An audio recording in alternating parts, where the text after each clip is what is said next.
ฮะสบายดีเด้อน้องๆเด้อเป็นอะไรจังหวะถึกใจคักบ่ คักแล้วมันใหญ่ เห็นยังน่ะมันก็แต่ได้หยังมาได้ใช้น่ะ เอามานี่ตลาดวันเสาร์เด้ต จ้า ลา วั ด น บ้า เสาน ร์ นาทราย เอามาตั้งละ อืม เป็นได้เอารถอ้ายไปคักบ่คือแห้งทะลุไปบ่ ปล่อยไปนั่น ปล่อยไปแล้วแต่ว่าแบบว่ามันจูงมันใหญ่ดีนะ มันได้มากบ่ พอลูกเพชรรับตาเราอะ เดือดตา ปันน้อยหนึงครับมีแต่ปันเขาน้อยห ใช่ นึง สิซีมน้ำคนท้องอะไรบอกว่ามันยากน้ำคนท้อง แล้วคอยเข้าประตูเมื่อยก็เลยเห็นน้องเงินเพิ่นยันเสียน้ำใจน้องแต่ว่าบ่เอาได้หน่อยนอนให้ว่าเอาให้ก็บ่เอาอัดว่า เครียดให้กันนึงได้นี่มาได้เนาะ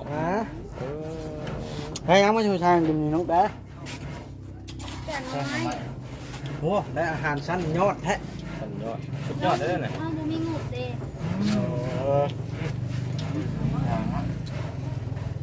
เอาไปซื้อเถอะรถเฮียบอสนี่ เป็นหยังเล่า ก่อน อย่าลืมกดติดตามเพื่อเป็นกำลังใจให้ผมด้วยนะครับทุกคนขอบคุณมากๆครับ ภาพขึ้นพี่น้องเลยติดใบพับติดประตูเรียบร้อยตัวนี้มันหมดแล้วพี่น้องเลยผมมีใบพับมีใบพับตัวหนึงอันเด็กเบาลี่กำลังไปซื้ออยู่ก็เลยรอก่อนโอ้ตัวสร้างเทกันเปื้อนเทเรียบร้อยมันนี่สบายดีเฮ็ดคักแท้ลุงฮะเรื่องบ่ฮะเรื่องละเทือนปลาแก้วเหรอเนาะ ว่าแต่ไปได้ลงมาเบิ้งแล้วติดประตูในพานอยู่บ่นี่ รีวิวรถเลยนะนี่ ฮะฮะฮะมาร้อยวะพาดทางเอาเชื่อกันเนาะไปเบิ้งกัน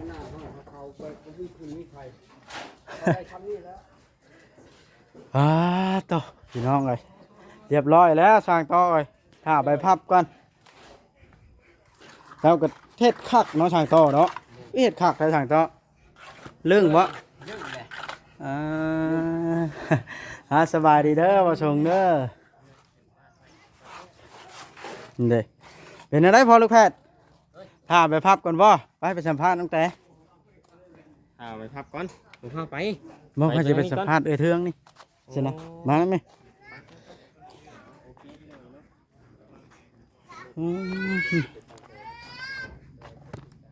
พี่น้องมาเบิ่งเทืองก่อนบ้านค่อยจนหัวงอกติดบ้านฮ้อนเอาสบายดีเด้อเด้ออ๋อโธ่เนาะมานั่งล้มกันอย่างเนาะนี่ นั่งลิ้นนี่แหละว่า เป็นไง ฮอด เทื เทื อ อง งบ้านนี่เนาะ บ่าวลิเพิ่นมาแจ้งข่าวหยังวานนี่เอาเลย ธรรมดาหุ้งชุกเลยได้เห็นแล้ว ฮะฮะลูกกินข้าวยังเลย ปิดกับปิดอยู่พี่ได้เชียวเลย ยังเลย ปิ้งนี่นี่ เอาแล้ว เอาทักทายสบายดีเด้อสาวเทืองกับปลาแก้ว สบายดีไปซื้อเครื่องตำ เนาะ ตำกับอันนั้น ตำขาวนี่ ตามี ตำนี่นะ โอ้ ตำนี่ มาได้ใช่ไม่ได้เป็นครับ ซื้อไทยอีก ลืมพังวาน ไทยลูกบ่ปะ ลืมพังน้ำเบาลิเพิ่นแจ้งข่าวหยัง ได้ไป ไข่รู้ โอ้จอน้ เจ้าคิดว่าค่อยไข่รู้คือว่า โมเมนต์นะครับว่า ำ มันมีลูกข้างใน ไข่แม่ สัมภาษณ์ไอ้เทืองนี่นะเป็นสัมภาษณ์เขาเรื่องมังนาว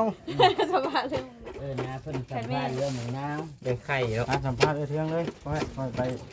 ถ่ายเบาก็ จะได้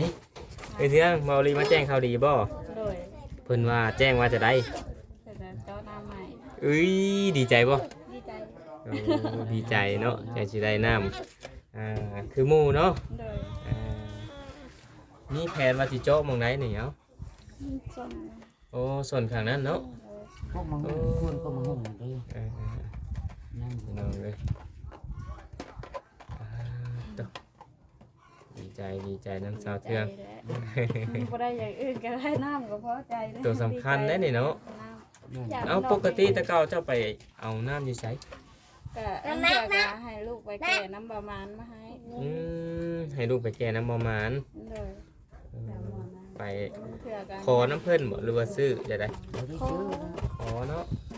กันมีเงินก็ให้เพิ่นก็บ่มีก็ขอละ ขอได้อัน มีแต่บ้ามันเนี่ย จ่ายค่าไฟเนาะ โดย ซอยเพิ่นจ่ายค่าไฟ โดย บัดเฮามีเฮาบ่มีก็ขอพี่น้องเอ้ยเนาะ โดย มีแต่มันเนี่ยเรียนงานเรียนไหน มีแต่บ่มาน ไข่พันได้ผมคนขับกันนะ ว้าตะเราใจดีเด้พี่น้องเอ้ยเนาะทางด้านไหนมา ใจดีเราเข้าใจความรู้สึกเพราะว่าเราก็ถูกผู้ใหญ่ซอยมาคือกันเนาะเราก็เลยหักแพงแบ่งปันเพื่อแพร่เนาะพี่น้องเอ้ยเข้าใจความรู้สึกคือ เป็นไง กัน เมื่อกี้ผู้นั้นบ่ลองแล้วบ่สุดเอามาให้นะ ยังบ่ทันลองซัก เห็นแล้วบ่เอามาให้แล้วเช้านี่ ลองเลยเป็นไหนลองให้มาวัดเบ้างเลย บ่ลองก็ได้มันเพื่อนเนาะสุดใหม่ บ้านห้องไปบุญไปทาน โอ้สุดใหม่บ่ ไปเทืองได้คนมาได้ใช้อันนี้ลูกบ่ บ่แม่น เอาแล เด็กน้อยมาแต่บ้านน้อยมาลิน อันนั้นนี่เพื่อนครัวของเจ้าบ่ เลย ผลบ่สาดเขาบ่ สาดเข้าไปหั่นแหละ สาดเข้าไป เลย นี่พี่น้องเลยคือกระต๊อบคือข้าวไก่ข้าวหยังนี่แหละเราก็เฮ็ดไปจังซี่เป็นครัวเราก็ได้เนาะ เลย อืมสั่งกระสีกระหัวได้หะเนาะ หัว เพราะว่าพอเดียวเห็นมันกระปองกระแปงเลยมันซอด หัว อืม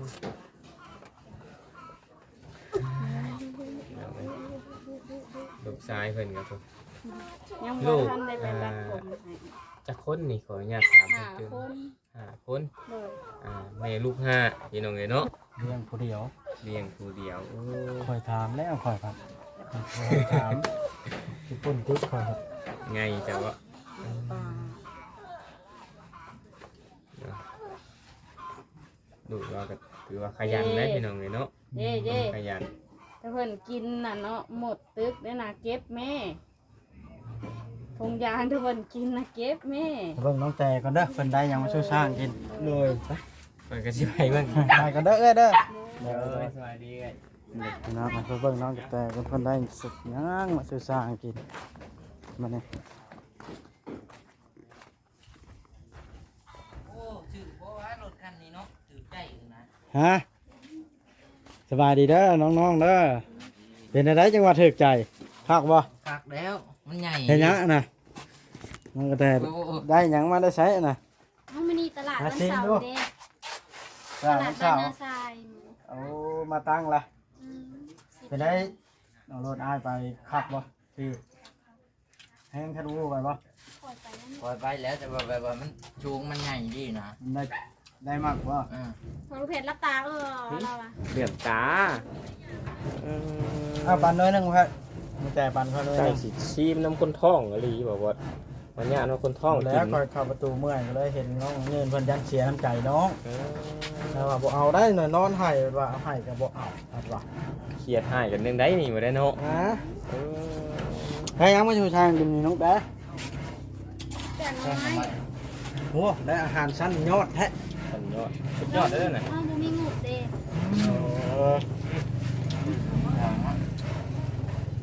เอาไปซื้อเถอะเฮียบอสนี่ เป็นหยังเล่า มันก้อน ต้องซื้อมาต้อนครับพร้อมได้ ก่อนหนึง ก้อนหนึ่งบาท เราง่ายมันได้หลายเต็มกระสอบเลยพวกนั้นน่ะ แม่น ยิบยิบเบิด 10,000นะ 10,000เป็นชอบน้อยเนาะชอบ ไก่ กลาง โรงงาน กึ้มมันเข้าอากาศอ่ะเอาจอยมาใส่ เอ้าไม่ใช่ว่าไปเอาปูนคือเห็นปูนมาจาก เคยสร้างชื่อเดียวมา ตั้งชื่อนี่ โอ้แกงหน่อไม้น้อยเดียวนี่น้องแต่ 10,000นี่น้อยๆนั่น ชื่อ น่ะ แล้ว โอ้ยมันก็บ่อิ่มแล้ว พันบ่นี่ หาพักหาหญ้าแค่นี้แล้วใส่ ตัวนี้ใส่หลายวะเอาเฮ็ดเนาะมันเป็น นั่นล่ะพี่น้อง เอาเฮ็ดเอา มั มาน จะแกงคือสร้างแก้วกินมาไง รถเครื่องเปนะ ดีเนาะอย่าน้อยใจ ร้อยแห้งไป โจ้ โอ้ยได้ อันนี้ ทีมือให้ที่บ้านไม่ตัว ขอยว่าเจ้าติดงามได้ ค้านั้นพายผ้าแห้งก็บ่ให้หมดเข้าจักโตก็ได้ เอามาติดเงินข่อย บ่กล้าบาย ผมหาลีได้หาเจ้าเมื่อติดให้อลีเอาว่าได้ บ้านเท่าไรน่ะ ตายแล้ว เมื่อกับเมื่อคะแนนทีมงานอยู่นำกันคู่คน เหนื่อยอยู่วะ จอยบอกเวียงบอกลิขอเจ้าอยู่นำกันหาคนละอยู่กันหมู่ไปถ่ายคลิปให้เขาประเทศพอดีเขาก็ยอมแหละ ชวนกันมือมาทุก ชวนกันแหละชุมแซวต้มไก่ ไก่ ต้มเป็ด ได้ใช่ไหม ไปพันช่วยกันนะคอยเราเป็นครูบอกวิชาการเฮียนเอาน้ำคอยเลยนะ ไปเยียนำเลยเด้ เด้อ โดย เริ่มเป็นแน่แล้วว่าจับจองชำบาทที่นี่ เริ่มเป็นแล้วจะบอกหลักการเฮ็ดเริ่มได้แล้ว ถ่ายน้ำแต่เนาะน้ำแต่แกงไม้ชื่อ แต่ สร้าง แกง กิ น้ำ น ไม้เดือดแล้วน้องแต่ อ๋อเดือดแท้นี่ เดือดแล้วนี่ ฮะ เอาพื้นที่น้องแต่กว้างอยู่น้องแต่มากินหน่อไม้ใกล้หน่อไม้มาปลูกไว้ อ้าวลุงแก้วสิแล้วสิได้เมื่อป้ากันอีกแล้วบาทเลยน้องช่วยแห้งเล่งมือทางเทิงพอโดยสบายดีน้องมาจับให้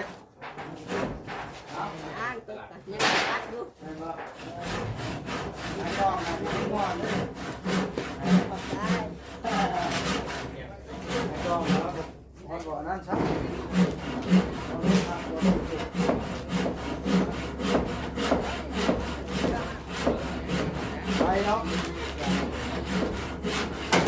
เอาทำดูไว้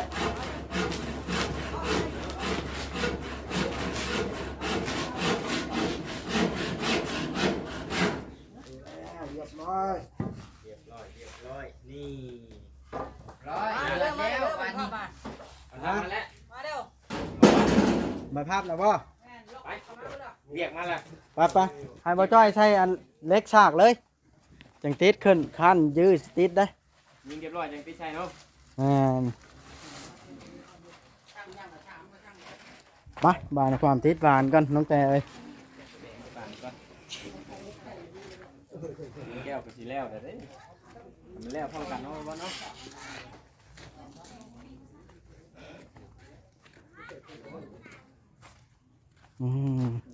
น้องแต่เฮ็ดกินเห็นข้าวแล้วสิมาสัมภาษณ์แล้วอย่างเป็นทางการเนาะ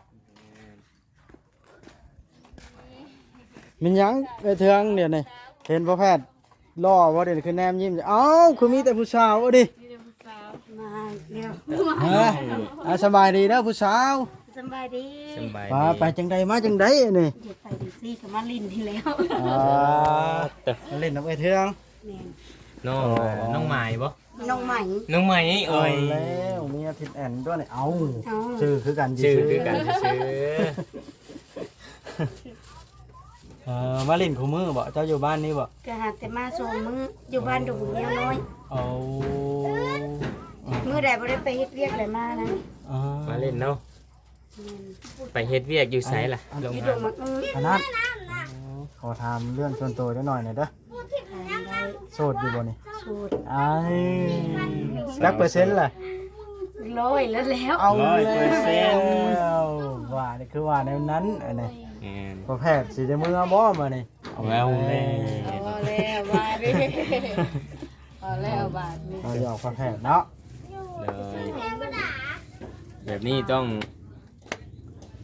ถามช่างโต๊ะ แม่น ช่างโต๊ะก็โสดคือกั ความที่จะเปิดใจอยู่บ่นี่ กันยังบ่ได้เปิดใจยังบ่มีผู้ใดเคยมาล บ่ ง คันสมมุติว่ามี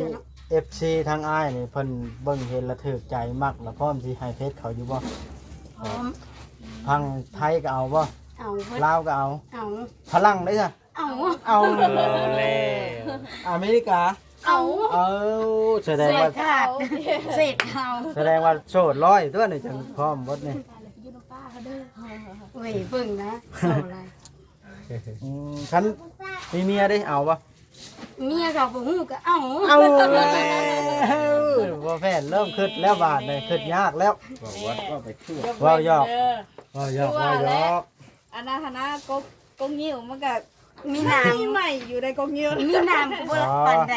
ว่าวหยอกผู้มีลูกผู้มีลูกมีเมียแล้วไผสิเว้าเนาะมีแต่เอาถ้าโสดถ้า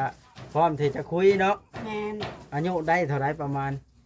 อายุนี่ก็21 22ปีเพราะว่าเกิดปี2005เนาะ เจ้าน่ะจักปีแล้วก็สาวเจ้าสอง แม่น ว่าเพื่อนอายุผู้บ่าวนะจะหับได้ตั้งแต่จักปีหาจักปี 30ขึ้นเมื่อ ปอเด้อ เนาะ พอแพทย์อยู่เบิดชิดแล้วบ่ฮอด อันต่ำก็ 30 ประมาณ25ได้นะ เขียนใส่ว่า30 ถ้าแม่นอันต่ำก็25 30ขึ้นเมื่อหา70บ่ เอาเบิด เอาบาทนะน้อง เอารุ่น ใหม่ ท้ายนะบ่เอารุ่นน้อง บ่มากรุ่นน้องเนาะ เว้าง่ายๆกับบ่ได้จำกัดบ่ได้ซีเรียสกับอายุปานใดเนาะ บ่มากปานใดรุ่นน้อยเนาะ แม่น คันรุ่นซ้ำนี้เด้ บางเทื่อก็เนาะเอาคุยรุ่นน้อง บ่ มา เว้า แบบ เลย รุ่นซ้ำนี้นะน้อยพอดบ่ น้อยโพด 7ปีดิ เดี๋ยวชาวเก้า อ่ะเอา เอา เอ เอาหน้า อ เจ้าว่าขึ้นเมื่อ 22 23แต่ค่ะ22 23หั่นนะ คือว่านั่นนะ เพื่อนเจ้าสองเจ้าสามนี่ยังยันเขาแต่ใจเขาอยู่ ย่านเขาแต่ใจ แม่น บ่ย่านบ่เขาเอานะ บ่ เอ บ่ อ ยัน น้องใหม่นี่เว้าเก่งเนาะบ่เคยสัมภาษณ์แล้วเชื่อเห็นประจำพี่น้องเรามาอยู่เล่นอยู่นี่ เคยเห็นแล้วอยู่ตะกี้ เห็นตะกี้พวก จุกเก่าเป้าตาเป้าเวียดเป้าเซนเคยสัมภาษณ์อยู่ เคยสัมภาษณ์เจ้า แม่น เอาแล้วสัมภาษณ์เรื่องใดอะนะ แม่นเป้าเกียเรื่องเป็นแม่ห้างไม่ใหม่เลย เจ้าไม่ห้างบ่เด้อนี่ แม่น มีลูกจักคนแล้ว มีคนหนึง เอาแล้วไปพร้อมสิสามารถเป็นพ่อยิงหรือชาย ผู้ชาย ลูกชายอายุจักปีแล้ว ลูกนะประมาณ2-3ปีแล้ว โอ้ ใหญ่แล้วเนาะ ใหญ่แล้วสนะ แสดงว่าหนุ่มไทยมีโอกาส แม่น ถ้าภายคิดจะสร้างครอบครัวเนาะ กับน้องไหม ท่านสมมติว่าเพิ่นคุยแล้วไปอยู่น้ำเพิ่นจะพ้นได้ไปบ่ ตอนนี้ก็คุยกันไปก่อนเนาะน้องก็ยังบ่ฮู้ เออ ต้องเบิ่งก่อนสถานการณ์ศึกษาใจกันไปก่อนถ้าเฮาสิล้วนสรุปว่าไปกะจังบ่พันธงเนาะ แม่น ต้องคุยกันก่อน คุยกันไปก่อน น้องเพิ่นคุยดีเนาะพ่อแผ่นเนาะ แม่น เนาะคือว่าน้องคนนี้ก็เพิ่นก็เราเก่งเนาะคือว่าบ่เอาช่องมาได้นะถ้าใครสนใจก็ติดต่อมาเด้อพี่น้องแล้วก็เฮาจังสิให้เบอร์น้ำหลังเนาะ แม่น ถ้าใครสนใจ ถ้าเฮาสิแจกไว้รถบ่ได้เด้เนาะ ได้เถื่อคนทั่วทีปเนาะ แม่น อืมคือว่างามพอสมควรเนาะ แม่น ขอบใจเด้อน้องเด้อ เลย ส ขอบ บาย ใจ ดี หลายๆอันนี้ก็เอาเห็นเพิ่นอยู่นี่เลยสัมภาษณ์เพื่อ FC สนใจเนาะเอาเดี๋ยวไปเพิ่นคุยกันกับไอ้เทืองไปเฮ็ดงานเฮาพูดบัดนี้ มันพับอันแหละ ไปครับ พี่น้องเลย เพื่อนบ่แก้วซัมรีสอร์ทเนาะ คักนะ คือรีสอร์ทบ่ รีสอร์ท ปัดหรู หรูแฮง เอาแล้ว เป็นไหนเนาะ ฮะงามแฮงเลยขึ้นไปเทิงไปเฮาก็ได้บ่จ้อยแล้วเฮ็ดหยังนะรักน้ำบ่จ้อยเฮ็ดหยังลาเล่น ส่วนวานเลนลิง ๆเอาแล้ว ชื่ออะไร นั่งล้มกันเรื่องใดอันนี้สบายดีเด้อเบิดทุกคนทั้งนี้ ตัดคลิ มั ป นทุกอย่าง เอ้าตัดคลิปลงมีกุ้งไหมตัวนี้ ซื้อกุ้งมาให้กินดิ ซื้อ แพทย์จะเล่าอยากได้ยินแต่พูด เย็นตะฟูอะไรก็ได้ข่อยอะไรก็กินได้คือกัน แม่นบ่ เอ้า มากินน้ำเย็นก่อน ตัดคลิปพักผ่อนบ่นี่ มาแต่ชื่อนั้นดิเอาช่างปูนมาเพิ่มอีก ซื้อมาแล้วล่ะใบพับนะ ชื่อมัน โอ้โหดูเนาะพ่อแม่ เราต้องมาตรฐาน มันแล้วแล้วมันนี่เก็บให้มันแล้ว แม่นบ่พอหรือ บ่แล้วบ่กลับมัน เลี้ยงไปต้มน้ำเลยใช่น่ะ เอาเปิดเฮ็ดอันนั้นนะเย็นๆนะหอนเอง คือเปลี่ยนมันยอดเนาะ เสือมันตกสีไปแล้วมันเสือจำสีเรือแล้วนะ เอาแบบนี้มานี่ ด้วยแบบใดเอาแบบใด เก็บงานหลับเมื่อเฮือนเบาลีทั้งช่างโต โอ้ แล้วบางคนบอก เมื่อมันกับคนเมื่อ ทางลุงทำดีเลยป้าไว้นี้คนเดียว เนื้อคือกัน เรามีลูกจักเนาะคันเราบ่เมื่อ มา คันเราจะ มา เมื่อกับ มา เมื่อล่ะแม่นอย่างได้ฉลองแล้วเพื่อนป้าแก้วความดีใจกินสปอนเซอร์ผู้ปองผู้ใดนะ